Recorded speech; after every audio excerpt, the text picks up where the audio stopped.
Welcome everybody this morning to the second day of the Covenant of Mayors Investment Forum. My name is Martin Eibel. I'm a Senior Project Advisor at ECEEE, the European Climate, Infrastructure and Environment Executive Agency. And I'm working in the Live Energy and Climate Unit. And I've got the pleasure to moderate this session on the Integrated Home Renovation Services, which will be our topic for this session. We will have around half an hour of presentation from two of my colleagues, and then there will be time for question and answers later on. Please always use the chat if you want to ask a question, so you can put it in the chat as soon as you have got the question. In this session, we are going to discuss the concept of integrated home renovation services, and this is based on a review of initiatives which my two colleagues, which I will present to you in a couple of minutes, have presented at the most recent ECEEE summer study. The title of their publication was Towards Large-Scale Rollout of Integrated Home Renovation Services in Europe. And the market offer for sustainable energy upgrades in the residential sector is fragmented with a myriad of micro and small companies that also lacks coordination. In addition, most homeowners lack the capacity to start and see through complex, ambitious renovation projects. There's also difficulty to access upfront finance for home renovation projects. On the other hand side, we have got the European Green Deal's Renovation Wave, which highlights the need to develop a coordinated and coherent response to the support homeowners need in their renovation efforts.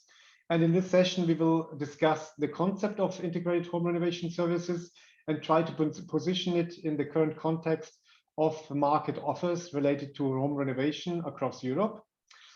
Following that, my two colleagues will present what they believe are the three key elements for an integrated home renovation service, which is advice, support, and implementation. In addition, the provision of finance is also clearly an additional option for the concept of integrated home renovation services. And finally, they will formulate a number of proposals on how integrated home renovation services could be facilitated and rolled out throughout Europe. And we will then also open the floor to you.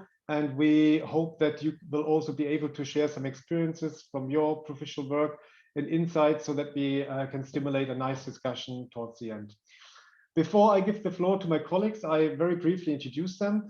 We have Christophe Milin, who is also working at ECEEE in the Live Energy and Climate unit. And he has been working a lot on home renovation projects in the past, but also supporting local public authorities to trigger energy efficiency investments. Previously in the Horizon 2020 Energy Efficiency Program, and now in the LIFE program. Before that, before he joined the Commission, he worked for the French Agency for Ecological Transition, ADEME, on financial and fiscal tools to support energy efficiency investments, in particular with a focus on housing. And the other speaker is Bullier, also a colleague working in the same unit here at ECEEE. He's a senior project advisor, and he's following mostly projects on energy efficiency finance, funded again under the previous program Horizon 2020 Energy Efficiency, and now in the Future Life program. He was previously also a head of sustainability at the Groupe Immobilier de Chemin de Fer in France, which is a major housing company in France. So without further ado, I'd like to give the floor to Christophe, who will start the presentation. Christophe, the floor is yours. Thanks. Actually, I will. Oh, sorry. First introduction. So thanks, Martin, and thanks to everyone for attending this session. So just a few words about what we're presenting. This is a paper which will soon be public.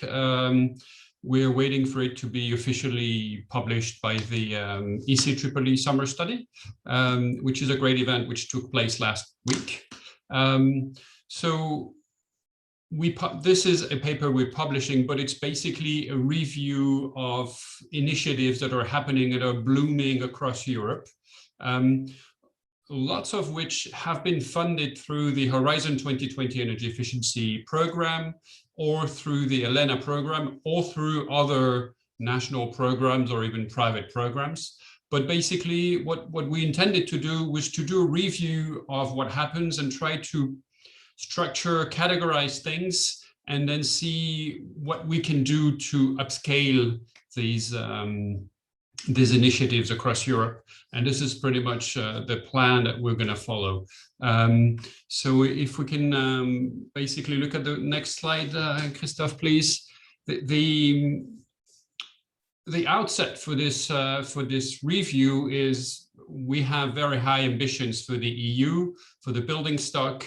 We want to reach climate neutrality by 2050. And that means for buildings, without going into the details, because that's not the aim here, but it means very simply at least doubling renovation rates.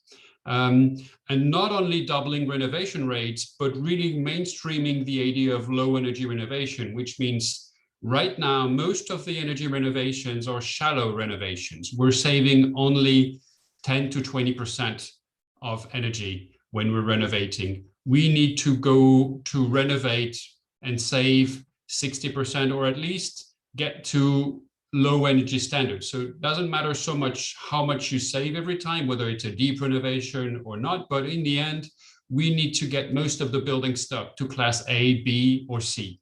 And that needs a drastic change, not just in the renovation rate, but in the practice of renovation. Financially, that means we need to invest every year 90 billion euros on top of what is currently being invested in home renovation. And that is massive. Now, if we look at the next slide, there are many ways to look at home renovation, and there's not one single solution that can address it. The approach we're having here is we need to be aware that home renovation programs rely on the assumption that homeowners are okay to renovate their home. We need their individual decisions to be made every time according to the policy hopes that we have, that people will be willing to renovate to low energy, to renovate first, and to renovate to low energy standards.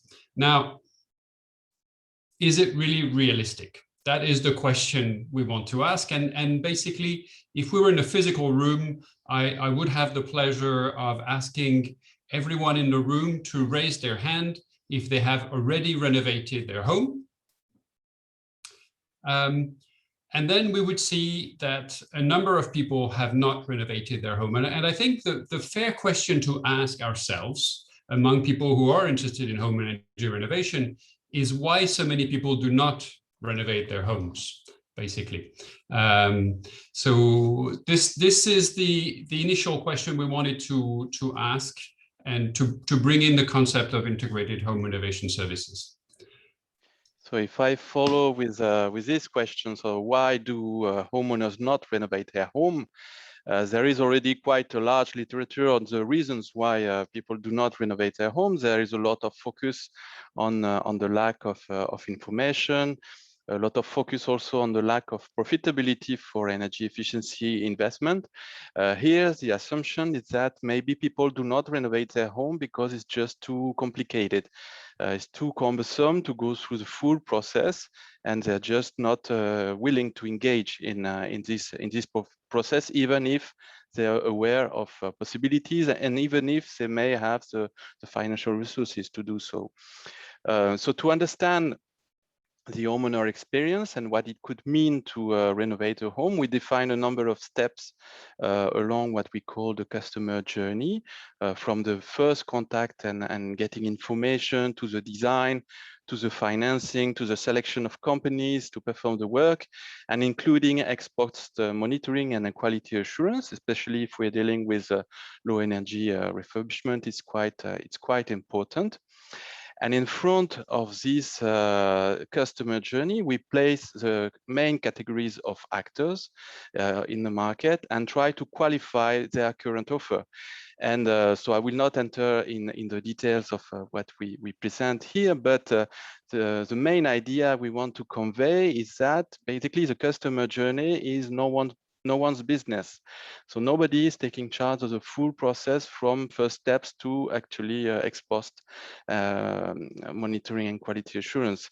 Many actors take some bits of the service, but there is no integration of this. So the schemes looks very nice like this. And if you look at the homeowner experience, it's rather more like this, a very windy journey to go through if you want to renovate your home.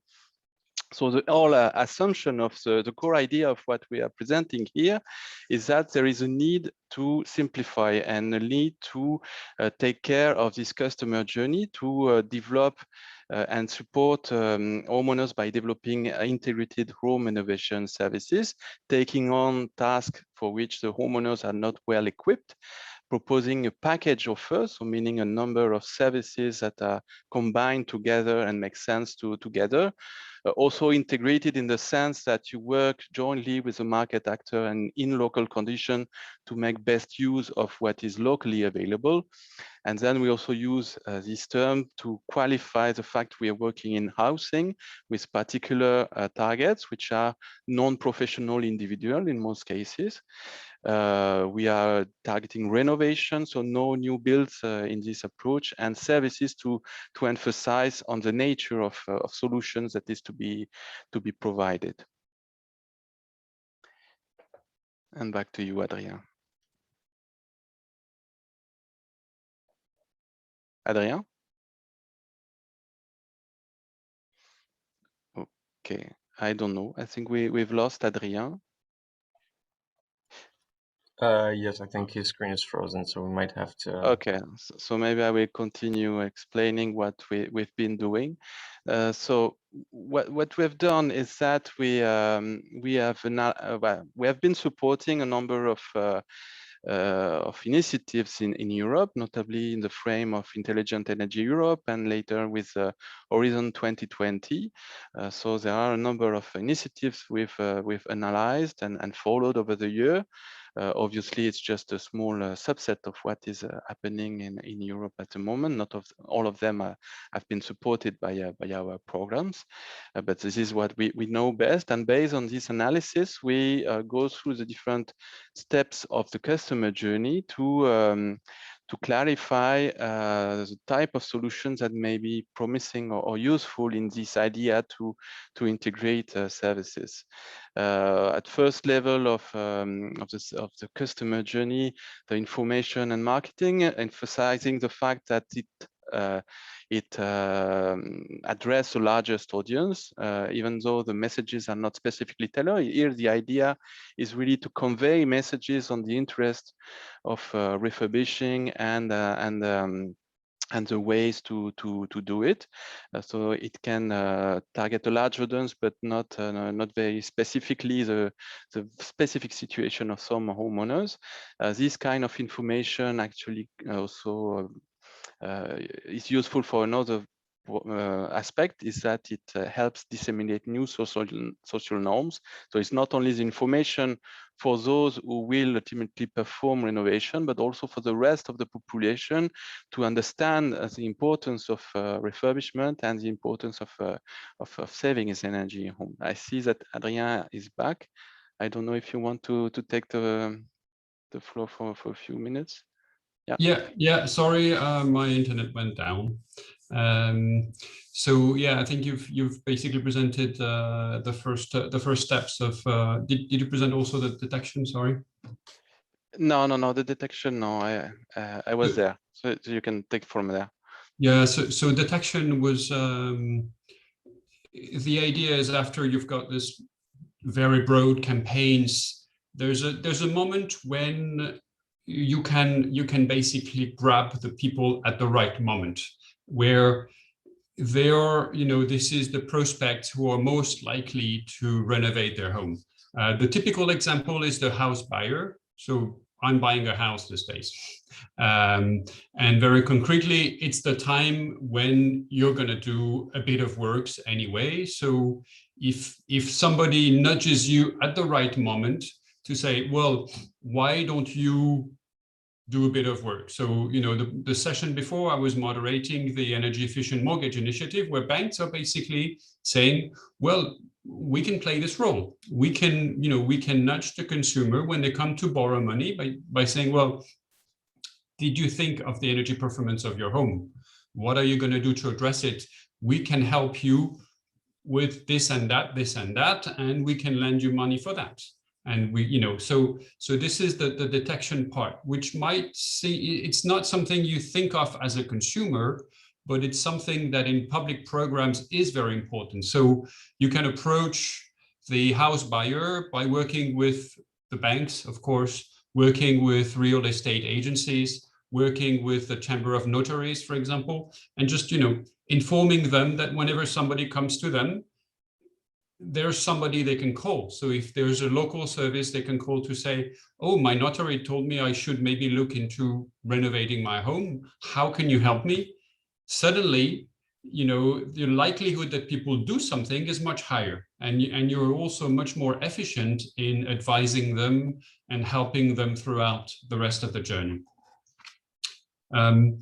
And so basically after that, we go into the more operational parts of the customer journey. The next one is what we've called simplified diagnosis and recommendations. The idea here is to help the consumer make a first go, no-go decision. So it's going a bit further than what the standard energy performance certificate will give you, which is usually very basic and approximative and not necessarily super informing. Now, that depends a lot on the country and regions, but still the idea is to go a bit further, to say, okay, well, you can do this and that. Here's more or less how much it's going to cost. Here is how much we think you're going to save. Here's what that means also. Look, if you want to do internal insulation, this is what it means also. You're going to lose a bit of surface. You might need to change the radiators and so on. So it's going a bit more into the technicalities. However, what is important here is we're not going into design details. And that is a first tipping point between the different models. So basically, if you're in an advice model, you will stay here and you will not do what we call design, which is basically taking a position and advising concretely the homeowner to take specific renovation measures. So the project design is where the integrated home renovation services become operational. Typically, you would have a service contract, whereas previously simplified diagnosis and recommendations, you don't get a contract for that because it doesn't cost a lot and people don't want to pay for that. People might be ready to pay for project design. So this is where you quantify exactly what needs to be done, and you have something that helps you then to consult the companies. Now, this is what we call a tipping point, because suddenly when you're doing design, you're engaged in market activities. That means suddenly you're also becoming professionally liable. You need to take an insurance in case you do a mistake. And the homeowner tells you, well, you told me to renovate this and then my house collapsed. It's your fault. So, you become liable. It's a completely different aspect. So yeah, this is where we really see a first tipping point between a general advice and then becoming operational, which then becomes the support or the implementation model. And I'll let Christoph go on with the next. Yeah, and I will focus on maybe the second tipping point, which relates to the selection of companies, where we see actually very significant differences between the different approaches. You can support homeowners in selecting the companies that will perform the work just by providing them guidance on where to find these professionals. You can even propose references to these professionals. You can make sure that they are certified and qualified to perform the work. So you can help homeowners in this way. This is what we would call an assistance is in the selection of company.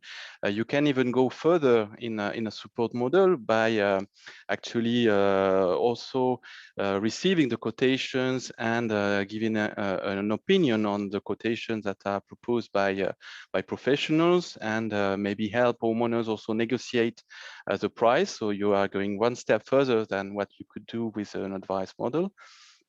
In some cases, you may even have a delegation contract.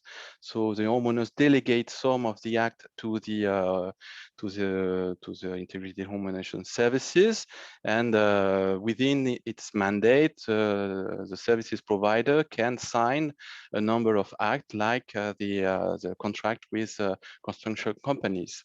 So these both cases, in assistance or delegations, you remain alongside the homeowners. You help them to select the company. In a third approach, you can even propose to do the renovation work yourself.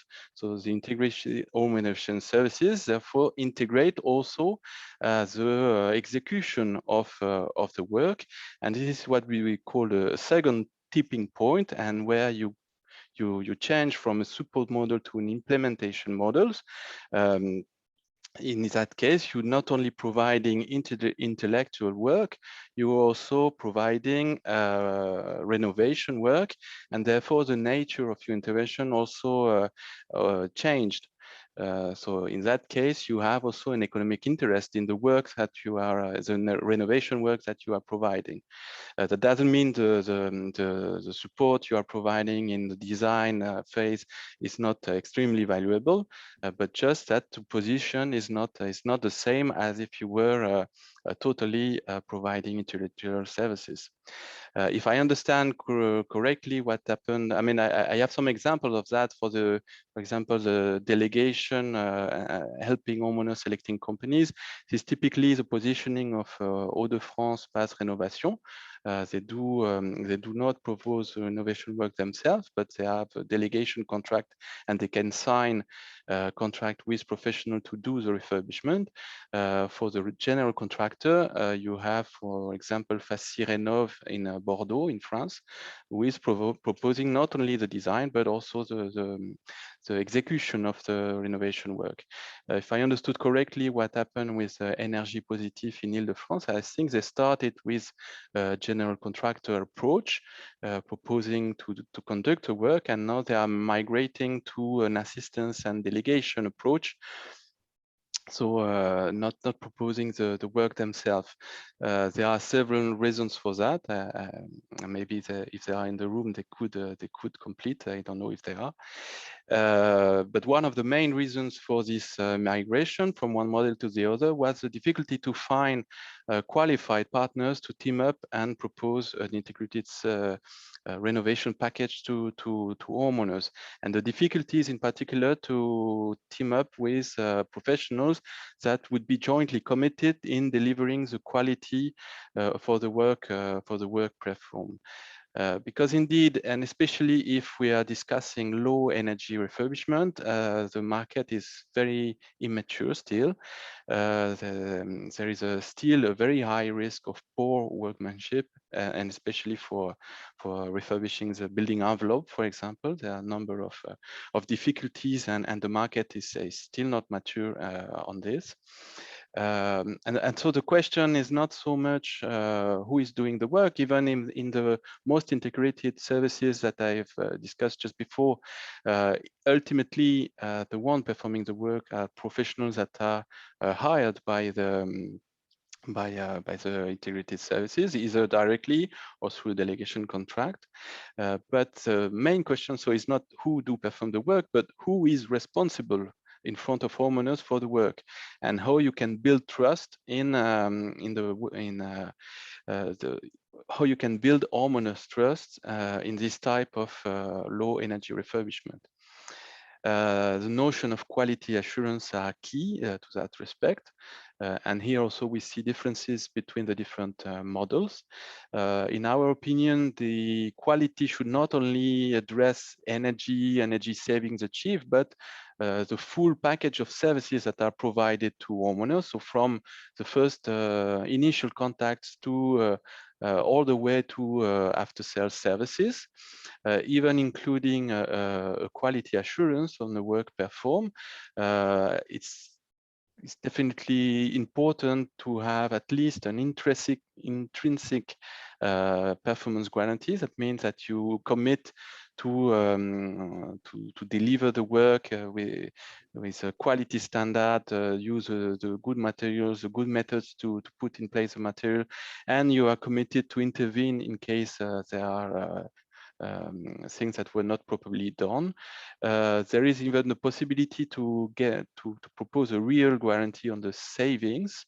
In that case, we're not so sure it's actually a key decisive element to propose this energy savings guarantee because it entails also large transaction cost, and we're not so sure it's decisive in building this homeowners trust. But definitely, the intrinsic performance guarantee is needed.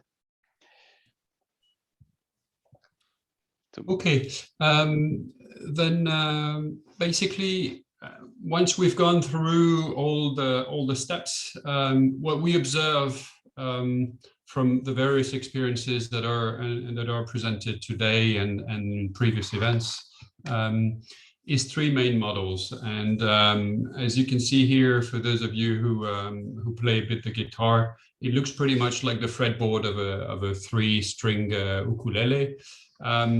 And just like when you're playing the guitar, you have chords. That means there are combinations that work better than others. Of course, you can play whatever you want, but usually if you do the right combinations, it makes more sense. And this is pretty much what those models are.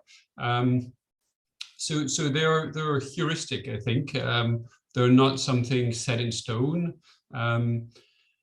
They're easy to identify like this on the fretboard, but when you get into the details, and you can sense in some of the discussions we were having yesterday, for example, in the Padova Fit discussion, the boundaries are not always so clear. So you can be in one model but doing a bit of the other. However, there's a few things that need to be taken into account when we look at them. So the first model, the advice model, is a pretty simple one. I would say it's the entry model. It's the one that's focused on the upstream. So the information, marketing, detection, and really simplify diagnosis and recommendations. Now, you might say, well, what's so new about this? It is actually already making a significant improvement because of the fact that the services are integrated, that they're linked. So when you just do information and marketing and you tell people it's great to renovate their homes, your chances of getting people to actually renovate their homes are pretty low. If you're saying it's great to renovate your home, and I can help you with this and that, maybe you're not helping them throughout the journey, but already your offer of more operational support is much more active. And so we see that you have much more results here. So these models basically, usually they try to go a bit towards the selection of companies also. Some of them, like Padova, for example, have a list of pre-qualified contractors that you can rely on. They will not get involved. They will not advise. They will not assist in the actual selection, but they try to go towards that. And the financing plan is also something that all three models are addressing equally, basically helping homeowners set up their financing plan. The second model, the support model, is you could see that as an extended architect's mandate, basically. It's basically looking at project design, supporting in the selection of companies, and then supervising the work, but not getting involved in the implementation of the work, which is the implementation model. Now, it's a bit different than an architect's mandate because it goes a bit beyond it. It includes, for example, the financing plan, where usually architects are not getting involved or only a very small part on the grants. It's getting in, also it's linking that with information marketing, detection, simplified diagnosis. So basically having it integrated. And it's also more involved on the downstream, on the quality assurances, and the follow-up. The guarantees in this case is not often found, but it's really basically linking all, and with a strong focus on design and supporting the homeowner. The third model, the implementation model, is a bit of a different animal. It's more, the idea is more of a turnkey contract. So it's a model where you have both the design and the implementation of the works integrated. So this is typically where you would find the ESCO models. Now, Christophe was mentioning that they are raising significant questions in terms of transaction costs. I find that for multifamily buildings, they make a lot of sense. For single family buildings, they need to be probably adapted and in order to reduce transaction costs. But without the idea of energy savings insurance, you still have this idea of a turnkey contract where you have one operator that's doing the project design and the renovation works, because that's also what's very efficient, and they can give you a better assurance in the end that your works will be, if not delivering the exact kilowatt hours, but that the U value of your glasses or that the R value of your walls will be what you want it to have. However, there's some, I mean, we need to be a bit careful here because there may be diverging interests.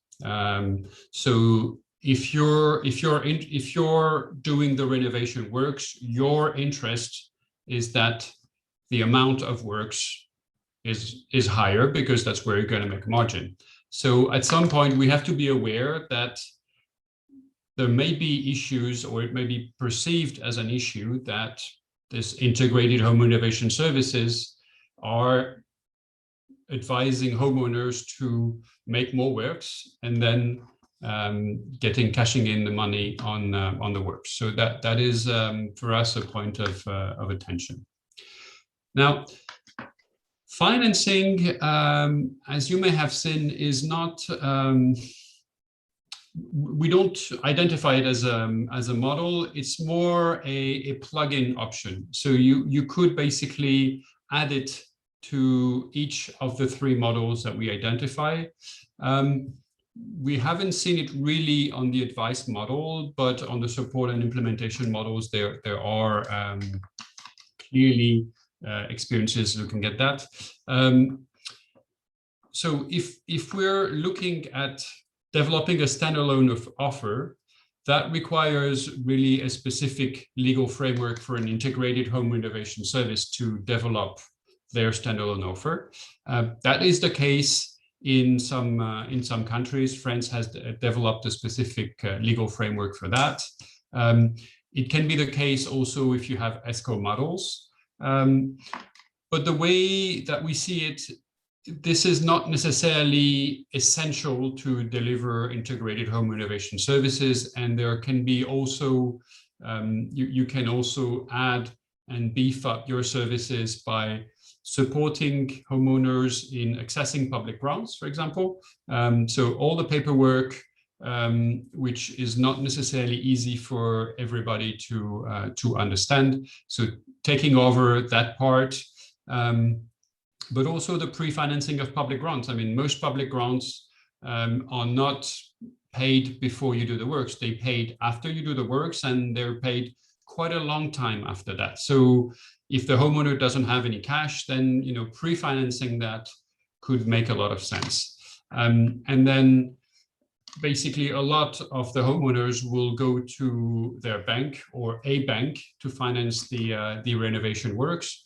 And so the Integrated Home Renovation Services can play a real role in preparing the ground for that, pre-qualifying the homeowner.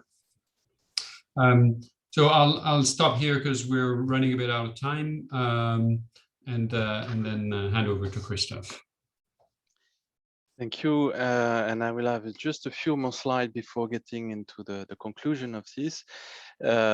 Just to remind you that if you want to ask questions, you can do this through the chat. So I don't see for the moment any questions, but feel free to do so, and we'll take them just after these few slides of conclusion. I hope you are eager now to look more into the details of the paper we've mentioned that will be published with ECEEE summer study, and where you will find also more elements, more information, and the exact references of the project we are using to support this argument. What we wanted to emphasize is that different models hardly fit in one and the same structure. So you have to make choices if you want to develop your own initiative. You have to decide whether you prefer to operate on the margins of the market or fully intervene in the market.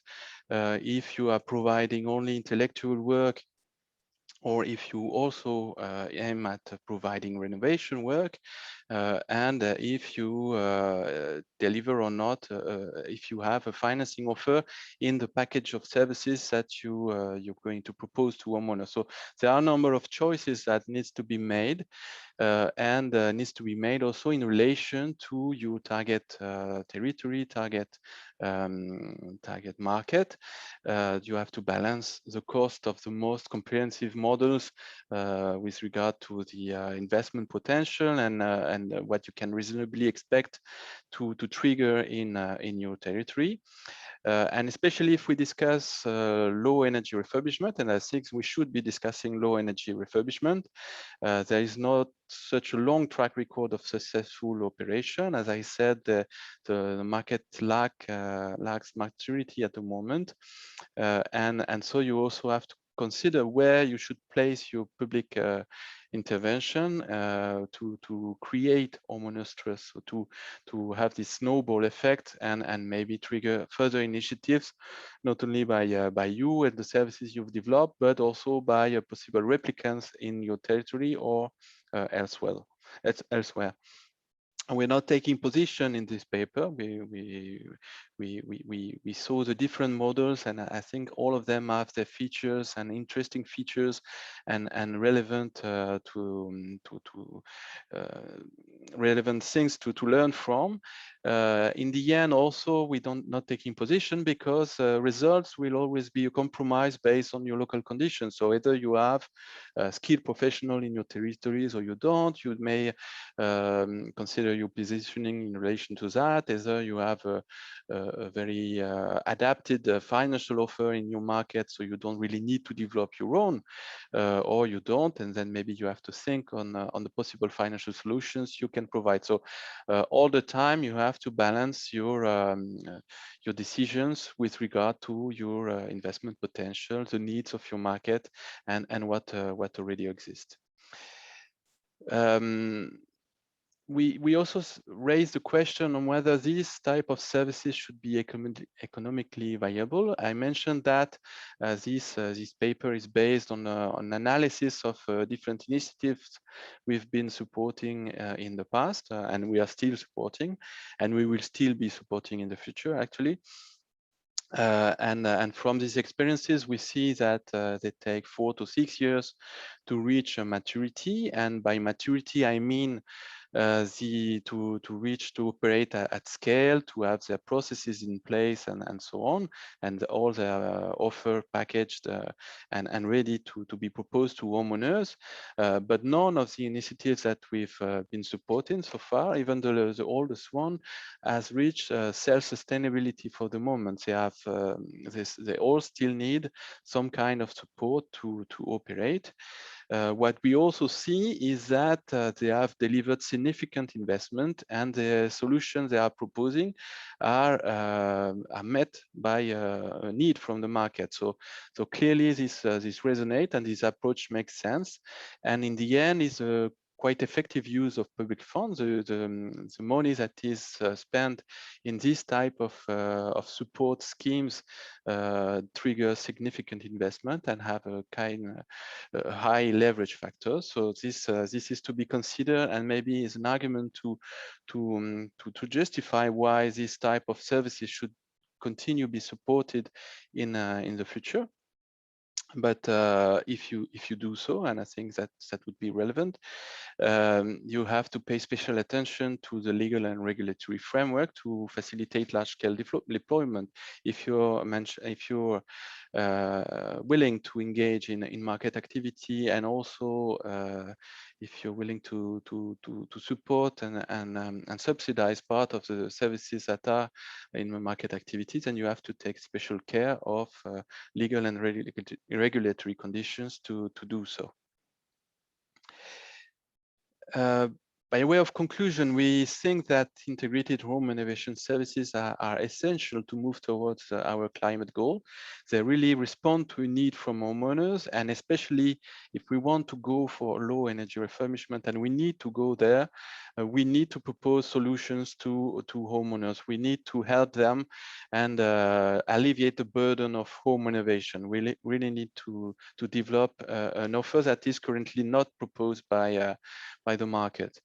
The findings from the front runners that you will find in the paper should be further harvested, further analyzed and debated. I hope we can have a first debate. I still see no question in the chat, so I continue speaking. But if you want to ask questions, you're free to do so. You still have a few more minutes to do so. Public funds should support the multiplication of initiatives. I said we have been supporting these initiatives in the past, and we will continue in different ways supporting these initiatives, notably with the Life Clean Energy Transition Program. What we haven't developed so much in this discussion is a necessity also to build the capacity of local actors to develop and operate such schemes and operate them on a large scale. So the capacity notably of public authorities, if we want to develop publicly led initiatives, and more globally, the capacity of local actors to engage in low energy refurbishment. We have now a question, Christoph. Maybe and so I stop. I just mentioned that we have a number of references you could look at if you want more information, more examples of what these integrated home renovation services could be. And I stop. Thank you. Super, excellent. Thanks very much, Christoph. And we do have, in fact, questions coming in now. Let's take the last couple of minutes. So Mara would like to know whether you can recommend a particular model that would facilitate the largest number of home renovations. I mean, maybe I'll take it. I mean, basically what Christoph was trying to explain a bit, and then we explain that a bit more in details in the paper when it becomes available, is that there's no right or wrong answer.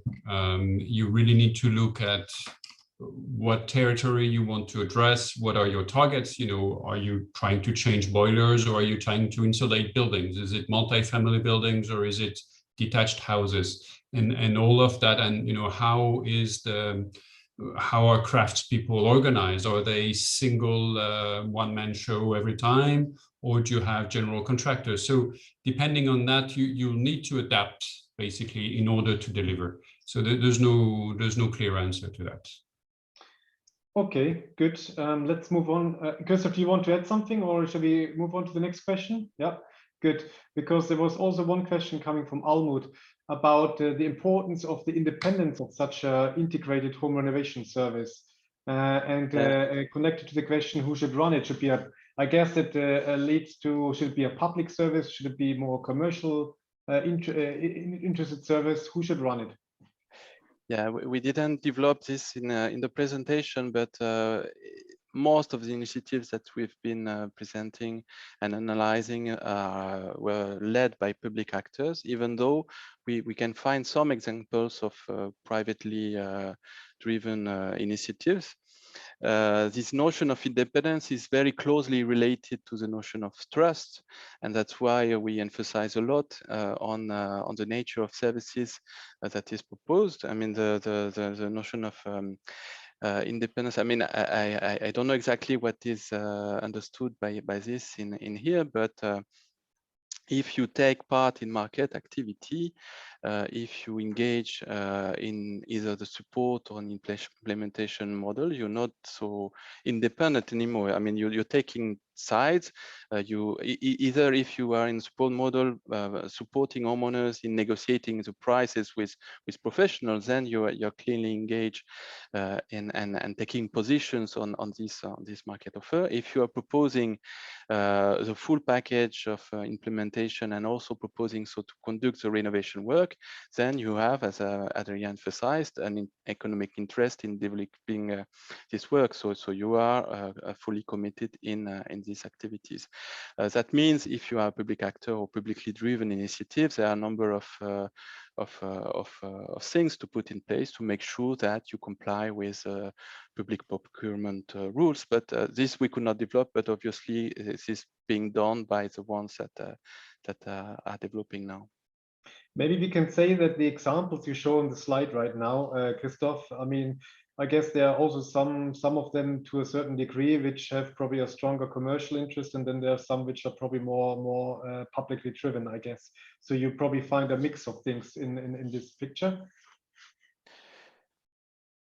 Yeah, I mean, the notion of publicly or privately driven is I'm not so sure it's helping so much. I mean, I think that what is helping in the end is to which extent, and that you support the homeowners, to which extent you commit in the type of services that you are proposing, and does it constitute a solution for the homeowner?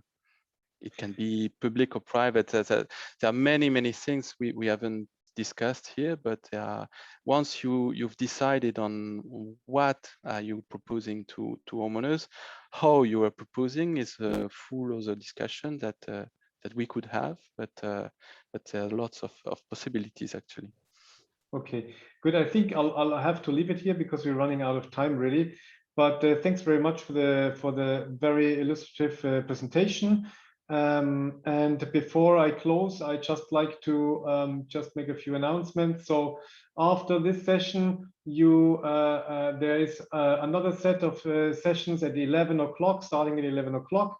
So check the agenda and choose the session you want. Here in this strand of policy discussions, we have the Energy Efficiency Financial Institutions Group next here, starting at 11. I also like to draw your attention to the closing session, which will be after lunch at 2 o'clock. And then after this closing session, we will have the marketplace and networking.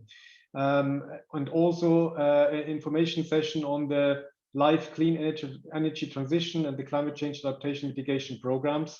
And more information on what we will do in the coming years. So please make good use of the networking opportunities. If you go to your dashboard, when you're logged in, you can find this networking opportunities. You can organize one-to-one meetings. You can also visit the virtual fair. There are a lot of institutional players who offer to meet you at their stands. So please make good use of that. And with that, I'd like to thank again Adrien and Christoph for this presentation. And also, I'd like to thank you for listening in. And I wish you a good continuation of the conference. Bye. Bye, everybody. Thanks. Thank you. Bye. Bye-bye.